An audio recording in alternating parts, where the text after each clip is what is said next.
Bem-vindo ao canal. É um prazer ter você com a gente. E agora, sem mais demora, vamos começar a história de hoje. Ela tinha certeza de que dessa vez tinha vencido, que Policarpo estava fora do caminho e que Candinho finalmente iria se dobrar diante da dor. Mas bastou um relincho ecoar pela praça para o mundo de Sandra desmoronar. Policarpo estava vivo, correndo de um lado para o outro, saudável, forte, como se nada tivesse acontecido. Sandra sente o chão sumir sobre seus pés. O plano cruel fracassou. E o pior, diante de todo mundo. Ela precisa engolir o ódio que queima por dentro. A gente demais olhando, a imprensa demais esperando um escândalo. Ao lado dela, Celso observa em silêncio, com reprovação no olhar. Sandra se inclina e dispara entre dentes. Eu não acredito no que você fez só para salvar esse animal. Mas o constrangimento estava só começando. Candinho surge na praça, sorrindo de orelha a orelha, orgulhoso, aliviado, com o coração transbordando. Ele se aproxima, tranquilo. Olá, dona baronesa. A senhora parece nervosa. Aconteceu alguma coisa? O sangue sobe ao rosto de Sandra. Ela percebe as câmeras, os cochichos, os olhares atentos. Força um sorriso amarelo. Candinho, que bom que você apareceu. Então já está com o Policarpo, não é? Candinho mantém a calma, mas o brilho nos olhos agora é firme. E se eu disser que fizeram uma maldade com ele? Tentaram tirar a vida do meu amigo, deram uma maçã envenenada. Um murmúrio atravessa a praça. Sandra arregala os olhos, fingindo choque. Que horror! Quem seria capaz de uma coisa dessas? Mas Candinho sustenta o olhar. Ele sabe, e ela sente que ele sabe. Pela primeira vez, Sandra se vê acuada, sem saída, sem discurso, com a reputação por um fio. Para não ser esmagada pela opinião pública, ela cede. Na Rádio Paraíso, a voz da baronesa ecoa pela cidade. Policarpo foi devolvido ao seu dono. A população comemora. Todos conhecem o laço puro entre Candinho e o bichinho. No meio da rua, Candinho abraça Policarpo com força. Samir se junta a eles. É uma cena de vitória.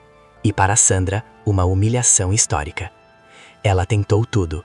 Manipulou, planejou, feriu, mas perdeu para a bondade. Nos bastidores, a máscara cai. Sandra explode. Eu não acredito que você fez isso comigo, Celso. Você me traiu! Celso não abaixa a cabeça. Ele encara a irmã com firmeza. Eu só fiz o que era certo. Enquanto isso, em outra frente, o cerco também se fecha. Depois de o delegado reunir provas suficientes, a decisão é oficial. A prisão de Ernesto foi decretada. O detetive comunica a Estela. Ela fica em choque. E quando Ernesto descobre, sua reação surpreende a todos. A arrogância vacila. O controle escapa. A queda é definitiva. 2 derrotas no mesmo capítulo. Sandra, exposta diante da cidade. Ernesto, a um passo da cadeia. E tudo começou no instante em que ficou claro, Policarpo nunca deixou de lutar para viver. Celso não desvia o olhar. A voz dele sai firme, sem medo. Eu já te falei, Sandra. O Policarpo não tinha que pagar pela sua obsessão pelo Candinho. Isso passou de todos os limites. O silêncio pesa. E, para a surpresa dela, Ernesto também se manifesta. O Celso tem razão. O animal não tem nada a ver com essa guerra. E olha que você sabe, eu nunca fui fã dele. Sandra sente o golpe. Perder o apoio dos próprios aliados dói mais do que qualquer humilhação pública. Ela explode. Vocês dois são uns frouxos. Eu estou mais sozinha do que imaginava. E, sinceramente, nem quero olhar para a cara de vocês. Ela se afasta, bufando, consumida pelo orgulho ferido. Celso observa a irmã sair. Depois vira o rosto lentamente para Ernesto. Desconfiança pura. Não vem se fazer de santo comigo, Ernesto. Eu sei que você está tentando pagar de homem direito, mas é difícil acreditar. Ernesto dá de ombros, mantendo o tom irônico. É engraçado ouvir isso de você, Celso. Você também já fez muita coisa errada e está aí tentando mudar. Ou não está? A frase atinge. Celso respira fundo, pensa por um instante. Pode até ser. Mas eu só acredito nessa sua nova versão no dia em que você assumir o que fez com a Estela. Enquanto isso, eu não te perdoo. O nome de Estela pesa no ar. Ernesto fica tenso. A palavra prisão nunca sai da cabeça dele. É um medo constante, uma sombra que não o deixa dormir. E é nesse clima carregado que quase acontece uma tragédia. Distraído, Celso estica a mão. A maçã envenenada ainda está ali, a poucos centímetros dos dedos dele. Sandra observa de longe, vê tudo e não faz nada. O rancor contra o próprio irmão fala mais alto. Mas num reflexo inesperado, Ernesto age. Ele dá um tapa seco na fruta. A maçã voa, cai no chão, se espatifa. Celso se assusta. Você ficou maluco? Por que fez isso? Ernesto encara. Sério. Você não podia comer essa maçã. Ela está envenenada. A revelação explode como uma bomba. Celso empalidece. Por um segundo, ele entende. Esteve a um passo da morte. Espera, você acabou de salvar a minha vida? Ernesto tenta disfarçar qualquer emoção. Acho que sim. Mas qual é o problema? Celso fica sem palavras. O homem que já tentou prejudicá-lo por interesse, agora o salvava. Ainda assim, a desconfiança não desaparece. Mudança verdadeira ou cálculo estratégico? Pouco depois, Celso encontra Candinho. O clima é diferente, mais leve, mais sincero. Candinho fala com o coração aberto. Celso, eu queria te agradecer de novo. Você prometeu que ia cuidar do Policarpo, e você cuidou. Celso baixa os olhos por um instante. O peso da responsabilidade ainda o acompanha. Candinho, eu nem sei se fiz tudo certo. Se você não tivesse aparecido naquela hora, nem sei o que podia ter acontecido. Mas graças a Deus, deu tudo certo. Candinho sorri. E naquele momento, apesar das traições, dos venenos e das mágoas, fica claro que a lealdade ainda consegue falar mais alto. Candinho observa o primo e sorri com sinceridade. Há orgulho naquele olhar. Rapaz, para quem vivia implicando com o Policarpo, até que vocês viraram bons amigos, hein? O próprio Policarpo me contou que você anda diferente, melhor. Celso deixa escapar um sorriso tímido. Receber elogio do Policarpo, isso é coisa grande. A gente sempre bateu de frente, mas talvez ele nunca tenha se enganado tanto assim sobre mim. Eu já errei demais nessa vida. Candinho interrompe, leve, mas firme. Celso, todo mundo erra. O que vale é querer mudar. Às vezes as coisas ruins que acontecem com a gente são para ensinar. Celso respira fundo. Pela primeira vez em muito tempo, ele se sente visto. Mas o semblante de Candinho muda. A doçura dá lugar à decisão. Só que tem uma coisa. Eu não posso deixar isso barato. A baronesa não pode sair rindo depois do que fez com o Policarpo. Isso foi maldade demais. Celso concorda com a cabeça. Você tá certo. Se precisar, eu tô com você. O que você pretende fazer? Candinho olha ao redor. Certifica-se de que ninguém está ouvindo. Ela vai ter que pagar. Mas não é só ela. A Sandra também. Ela tá viva, Celso. Ela já apareceu pra mim, mais de uma vez. Celso sente o impacto. Mesmo tentando proteger a irmã, a dúvida o corrói. Você tem certeza disso? Candinho não hesita. Tenho. Eu vi com meus próprios olhos. E eu não vou descansar, enquanto essa mulher não estiver atrás das grades. Eu sei que ela é sua irmã, mas é o certo. O silêncio pesa. Celso lembra da praça, do veneno, da maçã quase tocando seus lábios. Lembra que Sandra viu, e não impediu. Ele fecha os olhos por um segundo. Depois decide. Sabe de uma coisa, Candinho? Você tem razão. Se a Sandra fez tudo isso, ela precisa pagar. Eu fico do seu lado, até o fim. É uma promessa difícil, mas é sincera. Enquanto isso, em outra parte da cidade, o cerco também começa a apertar. Depois de meses de investigação, provas reunidas, testemunhos organizados, a decisão sai. Prisão preventiva de Ernesto. Quando o detetive procura Estela, ela já percebe pelo semblante que algo mudou. Dona Estela, eu precisava falar com a senhora. Tenho novidades sobre o caso. Ela segura o coração. O que foi? Me diz que dessa vez é definitivo. Eu não aguento mais viver com medo. Não é possível que ele escape de novo. O detetive faz uma pausa breve. Um instante de triunfo contido. Conseguimos. O delegado acabou de confirmar. A prisão preventiva foi decretada. Ernesto vai ficar detido até o julgamento. Estela leva a mão à boca. Os olhos se enchem de lágrimas. Alívio. Justiça. Ela abraça o detetive com força. Muito obrigada. Você não faz ideia do que isso significa para mim. Para ele, também é um marco. O maior caso da carreira. O trabalho que finalmente deu resultado. Não demora e a notícia se espalha. As buscas por Ernesto se intensificam. Viaturas circulam. Portas são batidas. E ao saber que a ordem de prisão já está nas ruas, Ernesto sente o medo que sempre tentou ignorar. A conta chegou. Depois de tantos crimes, não há mais proteção suficiente. Num primeiro impulso, ele toma uma decisão desesperada. Fugir. Porque a ideia de apodrecer na cadeia. Sozinho no quarto, com a mala aberta sobre a cama, Ernesto anda de um lado para outro. As mãos tremem enquanto ele joga roupas dentro da bolsa sem pensar. Meu Deus, o que eu faço agora? Será que esse é o meu fim? Eu vou mesmo apodrecer na cadeia? Ele para por um segundo. Respira fundo. Não, não. Isso não pode acontecer comigo. O pânico fala mais alto. Sem saber para onde correr, ele corre para a única pessoa que sempre teve um plano. Sandra. Ao encontrá-la, ele já chega descomposto. Sandra cruza os braços, fria. O que foi, Ernesto? Por que essa cara? Ele mal consegue organizar as palavras. Acabou para mim. Saiu a preventiva. Eu vou ser preso até o julgamento. Sandra estreita os olhos. Você já foi condenado?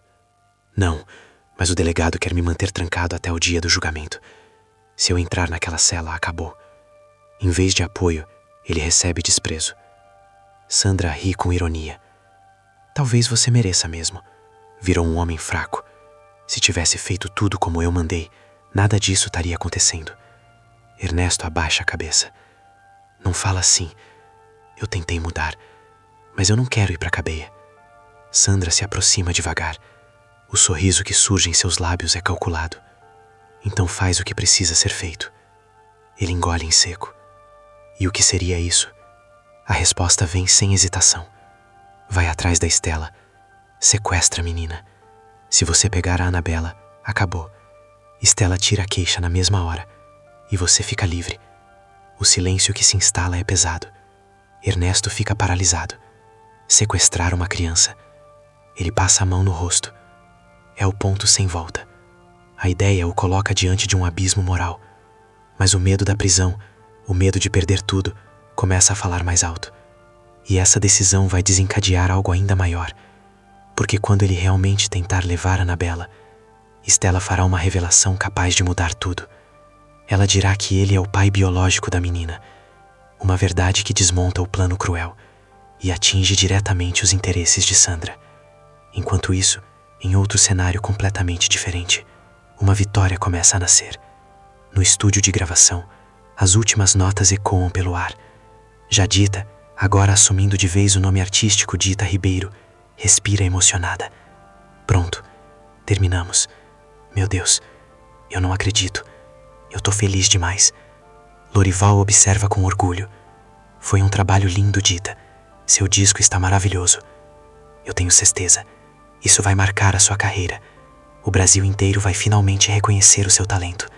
As palavras tocam fundo. Dita sente os olhos marejarem. Anos de luta, inseguranças, portas fechadas. Tudo parece valer a pena naquele instante. Impulsivamente ela abraça Lorival. O clima muda. Fica mais próximo, mais íntimo. Ela percebe e se afasta um pouco, sem graça. Desculpa, Lorival. Acho que eu me empolguei. O momento fica suspenso no ar, entre a realização de um sonho e o início de algo inesperado. Lorival não desvia o olhar. Há algo diferente na forma como ele a encara. Calmo, sincero, quase vulnerável. Tá tudo bem, Dita. Eu só quero o seu bem. Na verdade, eu sempre quis. A frase fica suspensa no ar. Não é apenas sobre carreira. Não é apenas sobre música. Dita sente.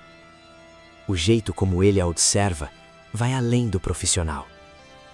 O coração dela acelera. Confusão, gratidão, medo. Ela dá um passo para trás, tentando aliviar a tensão. Bom, então é isso. Agora é esperar os shows. Obrigada de novo, Lorival. Se não fosse você, minha carreira tinha acabado. Ele esboça um sorriso suave e tenta se aproximar mais uma vez. Talvez fosse o momento certo para dizer tudo, para revelar o que sente há tanto tempo. Mas Dita mantém a delicadeza e também a distância. Lorival é um homem íntegro, leal, presente quando ela mais precisou.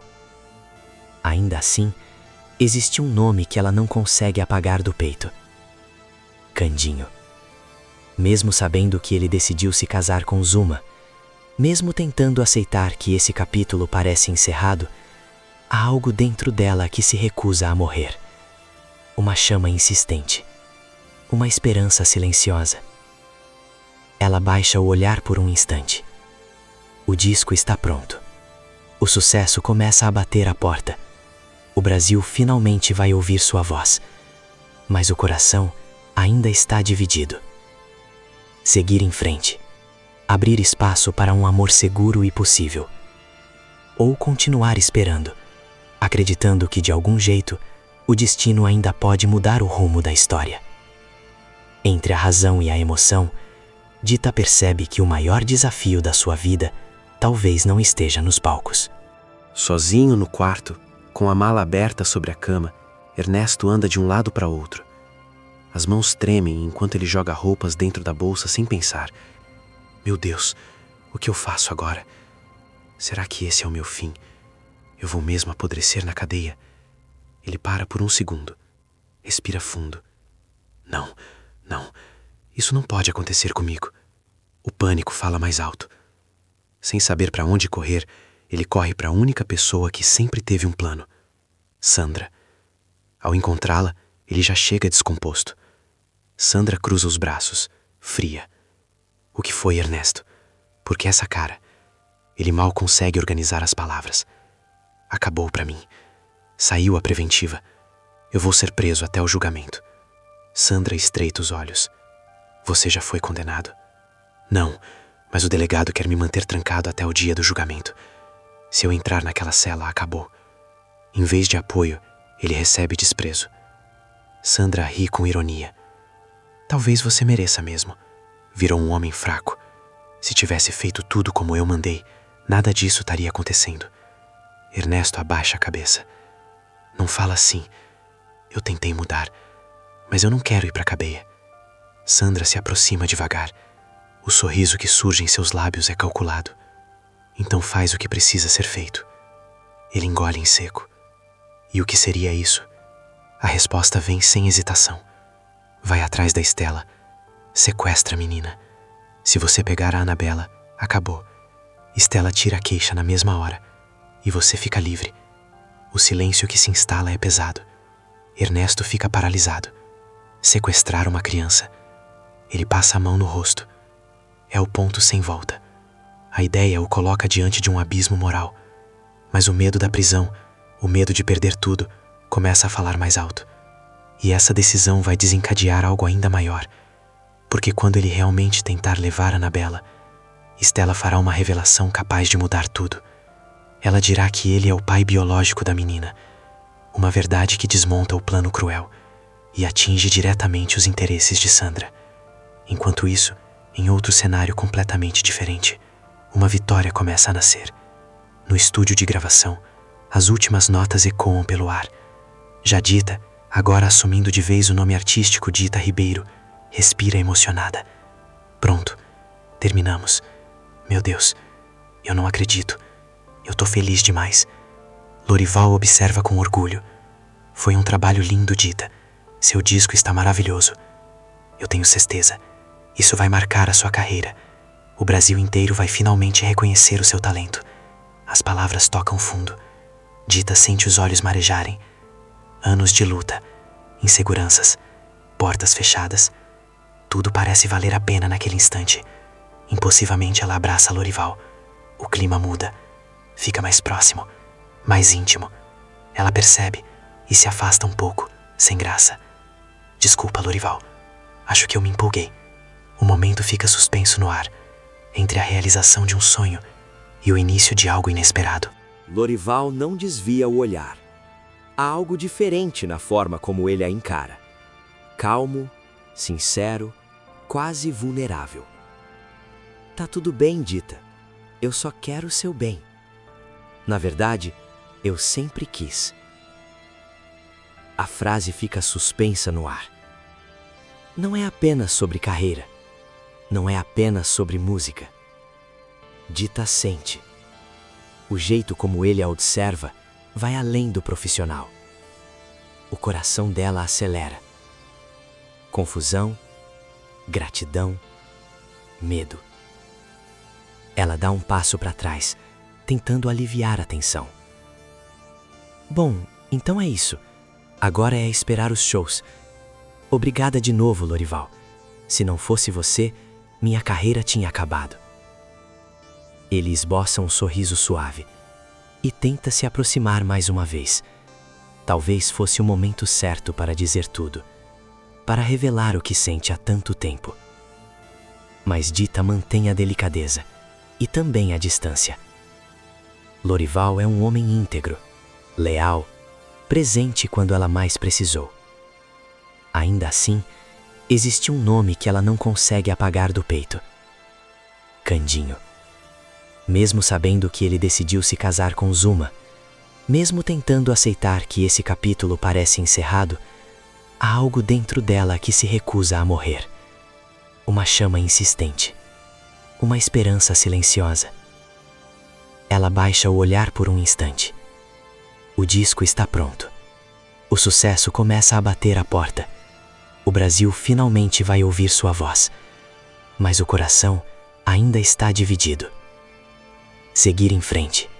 Abrir espaço para um amor seguro e possível. Ou continuar esperando, acreditando que de algum jeito o destino ainda pode mudar o rumo da história. Entre a razão e a emoção, Dita percebe que o maior desafio da sua vida talvez não esteja nos palcos.